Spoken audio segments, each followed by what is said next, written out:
नैसर्गिक औषधविरहित उपचारांमुळे रुग्णांना दिलासा, रुग्णांचा सकारात्मक प्रतिसाद. अहिल्यानगर जिल्ह्यातील संगमनेर तालुक्यातील हिवरगाव पावसा रायतेवाडी रोड येथे डॉक्टर रमेश पावसे यांच्या मार्गदर्शनाखाली सुरू असलेले अर्धांगवायू पुनर्वसन व निसर्गोपचार केंद्र रुग्णांसाठी आशेचा नवा किरण ठरत आहे. आधुनिक पुनर्वसन तंत्रज्ञान आणि नैसर्गिक उपचार पद्धतींच्या माध्यमातून येथे विविध आजारांवर प्रभावी उपचार केले जात आहेत. या केंद्रात अर्धांगवायू, मान, पाठ व कंबरदुखी, सांधेदुखी, GPS, रिहॅबिलिटेशन, हातापायांना मुंग्या येणे, टाचदुखी तसेच चेहऱ्याचा पॅरालिसिस अशा अनेक व्याधींवर उपचार उपलब्ध आहेत. प्रत्येक रुग्णाच्या स्थितीनुसार वैयक्तिक उपचार योजना तयार करून त्यावर उपचार केले जातात. केंद्राचे वैशिष्ट्य म्हणजे येथे कोणत्याही प्रकारच्या गोळ्या, इंजेक्शन किंवा औषधांचा वापर केला जात नाही. पूर्णतः नैसर्गिक आणि पुनर्वसनाधारित उपचार पद्धतींवर भर देण्यात येतो. ॲक्युपंक्चर, फिजिओथेरपी, जलचिकित्सा, बाष्पचिकित्सा, योग चिकित्सा, मालिश चिकित्सा, चुंबक चिकित्सा, आहार चिकित्सा आणि माती चिकित्सा अशा विविध उपचार सुविधा एकाच छताखाली उपलब्ध आहेत. डॉक्टर रमेश पावसे यांच्या अनुभवी मार्गदर्शनामुळे अनेक रुग्णांना लक्षणीय आराम मिळत असून त्यांच्या आरोग्यात सुधारणा होत असल्याचे दिसून येत आहे. विशेष म्हणजे उपचार घेतलेल्या अनेक रुग्णांनी आम्हाला पूर्णपणे बरे वाटले असून दैनंदिन जीवनात पूर्वीसारखी हालचाल करता येत आहे अशी भावना व्यक्त केली आहे. ग्रामीण भागात अशा प्रकारचे आधुनिक आणि नैसर्गिक उपचार केंद्र उपलब्ध झाल्यामुळे परिसरातील नागरिकांमध्ये समाधानाचे वातावरण असून हे केंद्र आरोग्य सेवेसाठी एक विश्वासार्ह पर्याय ठरत आहे. नैसर्गिक उपचार आणि प्रभावी पुनर्वसनाच्या माध्यमातून रुग्णांना नवजीवन देण्याचे कार्य करणारे हे केंद्र संगमनेर तालुक्यात आरोग्य क्षेत्रात एक वेगळी ओळख निर्माण करत आहे. निसर्गोपचार केंद्र सुरू करण्याच्या अगोदर माझं शिक्षण जे आहे ते कर्नाटकमध्ये SDM college of naturopathy yogic sciences Dharmasthala Ujire ह्या ठिकाणी झालं, जे राजीव गांधी युनिव्हर्सिटीचं आहे. शिक्षण घेत असतानाच जे शिक्षण मी घेतलं त्या उजग्यामध्ये तिथे एक ग्रामीण भाग होता आणि दुर्गम भाग होता. आणि त्या काळात आम्ही जेव्हा कॅम्प घेत होतो त्यावेळी आम्ही बघत होतो की आमच्याकडे कॅम्पमध्ये एका दिवसासाठी पुष्कळ काही पेशंट यायचे, पण त्याच्यामध्ये अर्धांगवायूचे पेशंट आपल्याला येत नव्हते, कारण त्यांना आणाय कोणी होतं किंवा त्यांना येता येत नव्हतं. त्याच्यानंतर मी शिक्षण कंप्लीट झाल्यानंतर, इंटर्नशिप कंप्लीट झाल्यानंतर कर्नाटकमध्येच डॉक्टर वेंकटरामन हेगडे यांच्याकडे हॉस्पिटल जॉईन केलं CSC मध्ये. तर आम्ही ते करत असताना पुष्कळ कॅम्प घ्यायचो. कॅम्पला गेल्यानंतर ज्या दुर्गम भागामध्ये बेलई असेल, शेळसी असेल, शिमोगा असेल त्या भागामध्ये आम्हाला डायबिटीजचे पेशंट भेट नाही, बाकी ओबेसिटीचे पेशंट भेट नाही आणि बऱ्याचदा आग्रह करायचे घरचे नातेवाईक की सर तुम्ही आमच्याकडे चला डॉक्टरांसोबत. म्हणजे का बरं, म्हणजे आमचं पेशंट आम्हाला आणता येत नाही. मग का आणता येत नाही की त्यांना अर्धांगवायू झालं आहे.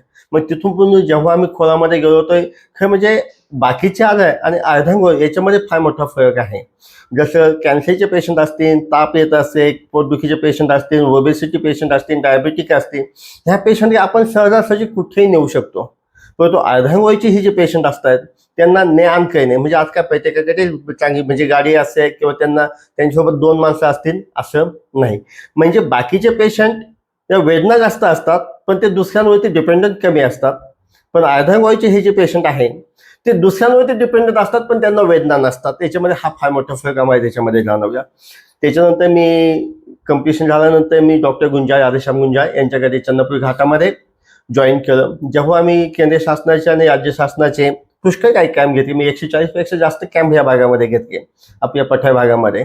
ते हे कॅम्प घेत असताना सुद्धा हाच आम्हाला नेहमी प्रश्न साठलो म्हणजे जाणवायचा की प्रत्येकजण म्हणायचं तुम्ही घ्यायचा पेशंट बघायला की आम्ही इथं पेशंट आणू शकत नाही किंवा अशी अडचण आहे.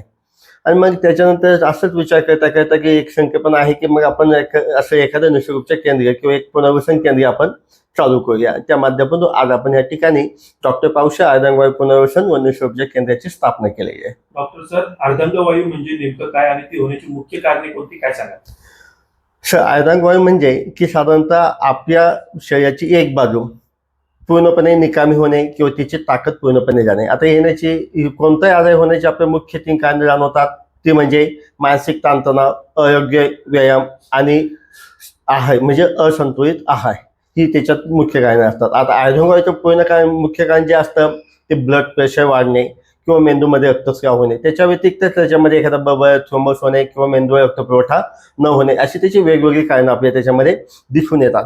पण प्रामुख्याने आम्ही जे बघतोय आपल्याकडे जे पेशंट येत आहेत की मोठ्या प्रमाणामध्ये किंवा 60-70% पेशंट असेच असतात की हायपरटेन्सिव्ह असतात मेडिकेशन चालू असतं आणि अचानकच त्यांनी मेडिकेशन बंद केलेलं असतं की आता मला बीपी नाही किंवा गावात गप्पा राहतात, पावा बसा बसा गप्पा मारतात आणि आता मला कोणताही आजार नाही असं ते म्हणतात आणि विनाकारण डॉक्टरने औषध चालू केलं आणि स्वतःच्या मनाने औषधं हळूहळू बंद करतात. आता हळूहळू बंद करण्याची वेगवेगळे कारण असतात. काही जण वॉकिंग चालू करतात, काही जण डाएट फॉलो करतात किंवा वेगवेगळे झाडापाल्याची औषधं ते चालू करतात आणि हळूहळू ते विसरून जातात की आपण हायपरटेन्सिव्ह केसेस होतो. नंतर त्यांचा व्यायाम बंद होतो, चालणं बंद होतं किंवा झाडापाल्याची औषधे बंद होतात आणि मग 4, 6, 10 वर्षानंतर आपल्या बऱ्याचदा ह्या स्ट्रोकच्या केसेस जाणवत आहेत. म्हणजे हायपरटेन्सिव्हचे टॅब्लेट ते स्वतःहून बंद करत आहेत. आपल्या केंद्रात अर्धांगवायूवर कोणत्या प्रकारचे उपचार दिले जातात काय सांगाल?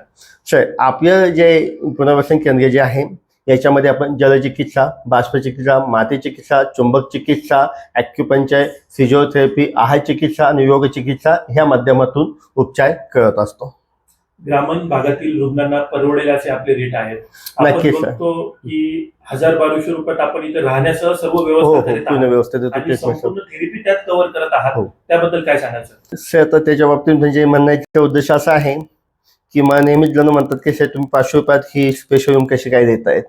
त्यांना आम्ही सर एकच वाक्य सांगतो की आपल्याकडे जे आपण बघितलं ते 1000-1200 आजार जे आहेत आपल्या वेगवेगळ्या जीवनदायी वगैरे ह्या योजनेमध्ये बसत आहेत. परंतु अर्धांगवायू नावाची जी गोष्ट आहे, स्ट्रोकच्या केसेस आहे त्या स्कीममध्ये कुठेच बसत नाही. दुसरी गोष्ट आहे, सर्वाधिक जास्त पेशंटचा त्रास जो होत असतो तो अर्धांगवायूच्या पेशंटसाठी होतो. तर मी याच्या आधीच तुम्हाला सांगितलं आहे की अर्धांगवायू पेशंट जे आहे हे दुसऱ्यांवरती डिपेंडेंट असत आहे आणि म्हणून आपण त्यांना हे कमीत कमी त्यांना जास्तीत जास्त दिवस थांबता यावे ह्या हिशोबाने त्यांना एकदम कमी याच्यामध्ये हे देत असतो. निसर्गोपचार आणि पुनर्वसन याचा समन्वय कसा साधला जातो सर काय सांगाल? अच्छा सर, पुनर्वसन म्हणजे कसं असतं, जे आजारी पेशंट असतात, जखमी असतात किंवा अपंग पेशंट जे असतात ते शारीरिक, मानसिक आणि सामाजिक दृष्ट्या पूर्वत होऊन त्यांना पुन्हा सामान्य आयुष्य जगण्यासाठी आपण याच्यामध्ये की जे नैसर्गिक पद्धती आपण म्हणतो ज्याच्यामध्ये जल, अग्नी, वायू, पृथ्वी, आकाश यांच्या ह्या घटकांपासून त्यांच्यावरती उपचार करून त्यांच्यावर आपण त्यांना सामान्य आयुष्य जगण्यासाठी मदत करत असतो. याच्यामध्ये आपण कोणत्याही पद्धतीची गोळ्या, औषध, इंजेक्शन, सलाईन देत नाही. त्यांचे जे काही चालू आहे हायर सेंटरचे ट्रीटमेंट त्या मात्र आपण कंटिन्यू करत असतो. अर्धांगवायू टाळण्यासाठी नागरिकांनी काय काळजी घ्यावी काय सांगाल? नियमित व्यायाम हा महत्त्वाचा आहे. आहार आपण व्यवस्थित फॉलो केला पाहिजे आणि मानसिक ताणतणावमुक्त होण्यासाठी योग अभ्यास आपण चालू ठेवला पाहिजे. आणि साधारणतः जे आपलं वय 60पेक्षा जास्त असेल तर आपण साधारणतः ब्लड म्हणजे साधारणतः रेग्युलर चेकअप जो असतो ब्लड चेकअप वगैरे हे आपण नेहमीच बघितले पाहिजे. आपल्या केंद्रामध्ये भविष्यात आणखी कोणत्या नवीन सुविधा सुरू करण्याचा विचार करत आहात का सर काय सांगाल? तर याच्यामध्ये आपला खरा उद्देश जो होता की तो अर्धांगवायू पुनर्वसन केंद्राच्या आधी आपला उद्देश होता की agri tourism for paralysis centre हा आपला उद्देश होता. हा आपण भविष्यामध्ये करण्याचा प्रयत्न करतोय. या क्षेत्रात काम करताना तुम्हाला सर्वात मोठे समाधान कशातून मिळते सर काय सांगाल? तर ते पेशंट जे बघितल्यानंतर समाधान भेटतं, जे पेशंट आपल्याकडे झोपून येतं आणि जाताना चालत जातं त्याच्यामध्ये फार मोठं समाधान असतं. सर आर्थिकपेक्षाही ते समाधान फार मोठं असतं. आजच्या तरुण डॉक्टरांना आपण जाता जाता काय संदेश द्याल सर? सर, आता तुम्ही माझ्याकडे जे आहे ते हिवरेगाव पावसागाव आहे.